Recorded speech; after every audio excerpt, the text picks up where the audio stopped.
If you're looking to learn how to code or even how to build an application today, web tutorials could be very beneficial, especially if you're going through a free web tutorial online. If you go to YouTube, there's a bunch of people that have done tutorials on different types of applications, how to build things, and give you an idea of what can happen as a software engineer. Also, if you were to pay for a course online, you would get a lot of the benefits of going through the course at your own pace so that you don't have to rush through anything.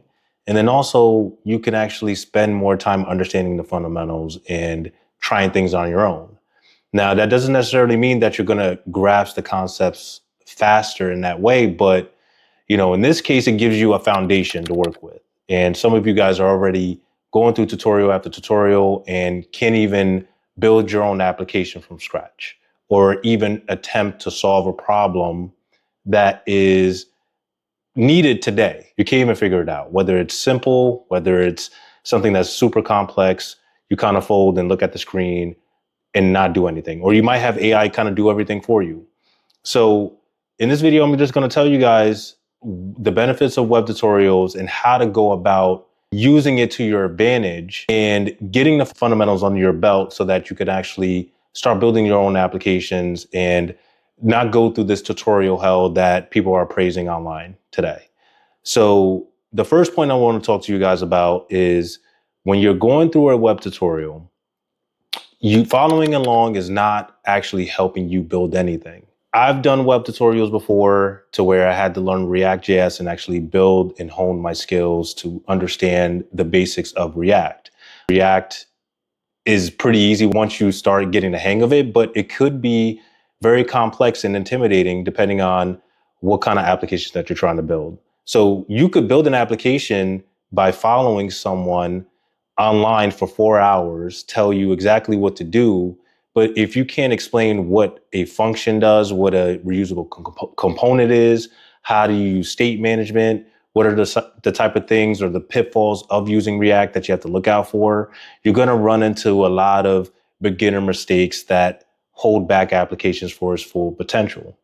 Now, there's nothing wrong with looking at a web tutorial just to kind of get more knowledge around a particular issue. But if you're blindly just going through tutorials every single day, trying to build applications that someone else has thought of, and they're teaching you how to do it, but you're not really thinking outside the box in terms of what could be better, then you're really at the mercy of these tutorials and you're not going to really do well when it comes to interviews, when it comes to actually building the things that you want to do. It might feel productive that you're doing all this because you put it on your calendar, you have time, like an hour or two, just to kind of go through a tutorial and learn as much as you can.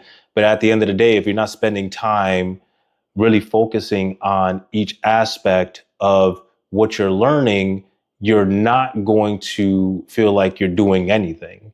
It's going to be a false reality that you're actually getting things done.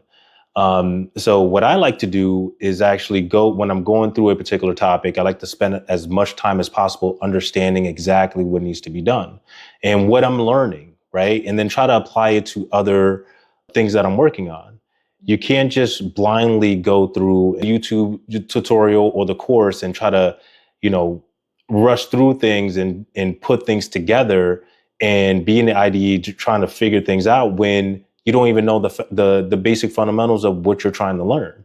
And this is what trumps everybody who starts to learn any coding language. And it's good to make that mistake, but you have to understand at the end of the day, once you start going through these web tutorials and not learning anything, you have to pivot to something else, or at least start small. Following along is not really building. You need to understand what you need to practice. If it's something fundamentally that you want to practice and that you really don't understand, go through that same section multiple times and actually start building it out on your own. And take what you learn from that particular section of the course or that particular section of the web tutorial and start applying it to different problems that you want to solve on your own. With the web tutorials and all that stuff and the courses, it gives you a false sense of mastery that you're actually mastering something. And I had that problem when I started when I was looking to become a senior software engineer. I remember I was looking for a job and I was getting a lot of feedback from different companies. And then when it came to the interview time, basic questions that they were asking me, I didn't know the answers to because I was a visual learner. Like I could look at an IDE of everything that's in there and figure out how to write code and React and all these different languages. But when it came to like the actual fundamentals itself, I couldn't really give you an answer. So that's something that is really important. If you understand the fundamentals of something, whether you look at it or not, you should be able to answer that question. And this is going to show your competence as an engineer. Or if you're wanting to become an engineer, this is very important too, because you have to start somewhere, right? So you have to be knowledgeable about the topic that you're learning, right? You got to, and the only way to do that is to put in the hours and the reps of actually doing the work.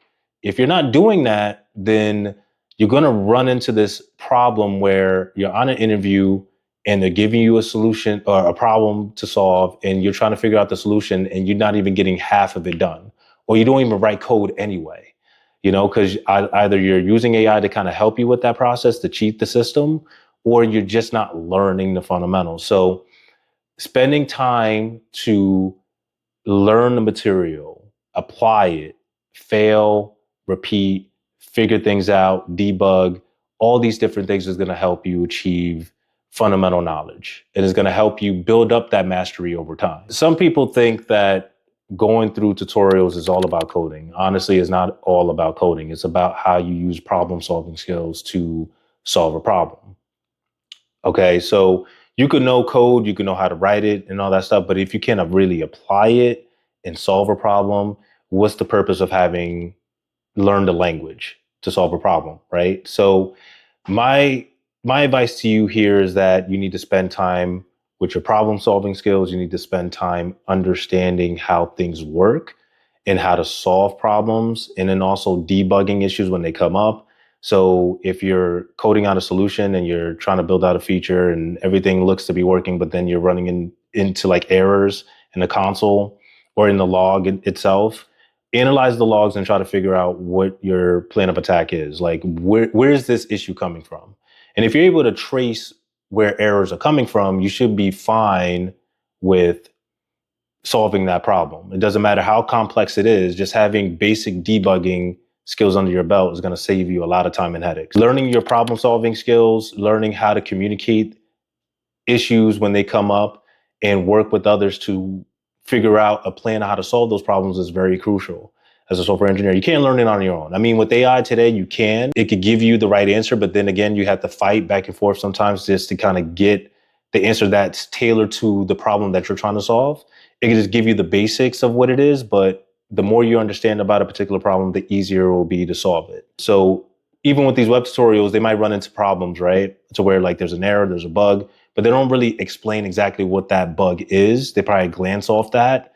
But if you're able to like catch that early before getting to that part of the video or that part of the course where it's being called out, it actually shows that you're learning something. Getting unstuck is the real thing. So like you have to create a habit and also systems around how you're going to be able to learn a particular language and solve problems. So if there's a particular application that you want to build, figure out exactly what your tech stack is, and then go through setting up the boilerplate for that application and start getting to work and start building out features as you go along. If you start running into problems, obviously learn how to debug and all that stuff. But if you need help trying to get unstuck, whether you're going through web tutorials or whether you just don't know what you want to do yet, right? And that's fine. You could actually click the link in the description and set up a 15-minute free consultation with me. We'll discuss exactly what your plan is to become a software engineer, what you want to do in tech in general. And then I'll give you my best expertise on what you should be doing going forward and give you a plan so that you could follow it to actually make progress and not go into this infinite loop of overthinking. This is the thing. You have to really put yourself into a position to understand exactly what you want, how you're going to achieve it, and really start putting time and effort into learning the basics instead of going through hours of tutorials and being stuck in square one. And the last point I just want to talk to you guys about, and this is important to every single developer that wants to improve their skills. Why does actually learning the fundamentals really matter today? If you think about it, AI is taking over. You have so many different AI tools doing a lot of great things. And a lot of people are looking at the AI doom and gloom of AI's taking jobs and all that stuff. That might be true in some industries, depending on where they want to pivot to. But in reality, if you're an engineer that knows how to use AI effectively, knows how to create skills within AI to do something, you are more valuable than someone that is not using AI at all for anything.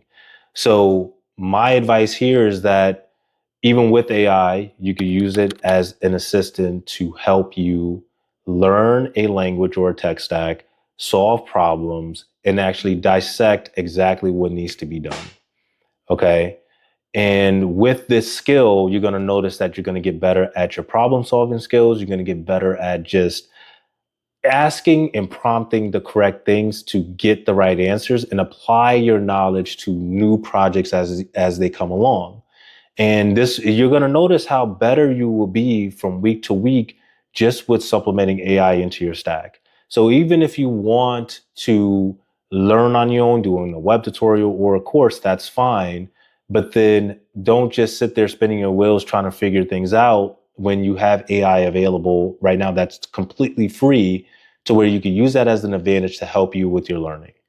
Point blank, period. You don't have to make this complicated. Using AI is not cheating today. It's what everybody else is using, and everybody's going with that AI forward mindset to build a lot faster and increase their knowledge on skills. The only ones that are losing are the ones that are relying on AI to do every single thing. So as long as you have the fundamentals under your belt, you should be fine. All right. So my advice to you, my one assignment to you guys that's watching this video, I want you guys to start building your own project. Figure out what that is, right? Figure out your tech stack. Figure out what it's going to take to build an MVP of your project to the where you can add it to your portfolio. Or if you wanted to just do a demo of it for, the hiring manager to look at it, or for your friends and family, figure out a project that you want to get out there to the public. The more you iterate and have AI check your code, review what you're doing, look at the business plan of that project, and fine tune it as much as possible, the better outcome you're going to have with your project. So this is what everybody else is doing. It's not creating a Airbnb clone or a Netflix clone or a weather app anymore. You need to figure out what the problem is today that you want to solve that's been bugging you for a while, and just expand on that idea and try to build something that could potentially make money on its own. You know what I'm saying? Like, there's no excuse today to where people can't build applications. You do have AI here now that could do that in minutes or even days. So take advantage of this technology. It's here. Use it as much as possible. And like I said, if you need help, you could reach out to me. Click the link in the description and set up a 15-minute free consultation. It's only 15 minutes, man. Might change your life. So that's it, guys. That's the video. If you like this video, please like, share, and subscribe. Let me know what you think about web tutorials today, and if you're stuck in that tutorial hell loop, and whether this video has been beneficial for you to get out of that. And then also, too, are you using AI? And be honest. Are you really using AI to get things done, or are you still in that mindset of that you have to learn everything on your own and just do the things that you want to do? All right. We'll talk soon.